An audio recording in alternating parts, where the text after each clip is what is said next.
সকালবেলা ঘুম থেকে উঠে স্নান সেরে আগে ছাদে চলে এসেছিলাম, আর দেখো কত ফুল ফুটেছে। মা অনেক গাছ লাগিয়েছে, তার মধ্যে এই ফুলগুলো আমার ভীষণ পছন্দ হয়েছে, আর আমি কিন্তু কলকাতা যাওয়ার সময় বেশ কয়েকটা নিয়েও যাব।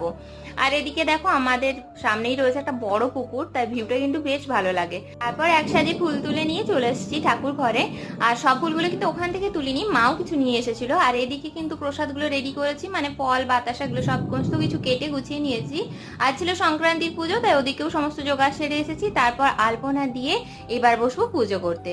তো পুজোতে দেওয়া হয়ে গেছে, আর কি কি ঠাকুর রয়েছে সেগুলো তোমাদের দেখিয়ে দিই। ওদিকে রয়েছে মহাদেব, আর এদিকে দুটো গোপু রয়েছে, একটা আমার একটা বৌদি। তার সঙ্গে এদিকে রয়েছে লক্ষ্মী নারায়ণ, পেতলের লক্ষ্মী নারায়ণ রয়েছে, গণেশজি, জগন্নাথ দেব। আর এই যে দুটো ঠাকুর দেখছো সেটা তো তোমরা আগেই দেখেছো, একটা আমার একটা বৌদির রয়েছে। আর একদিকে রয়েছে হনুমানজি, লোকনাথ বাবা, কালী মা, সবাই রয়েছে। তো চলো পুজো তো কমপ্লিট, এবার নিচে যাই। তো ততক্ষণের জন্য ভালো থেকো, টাটা।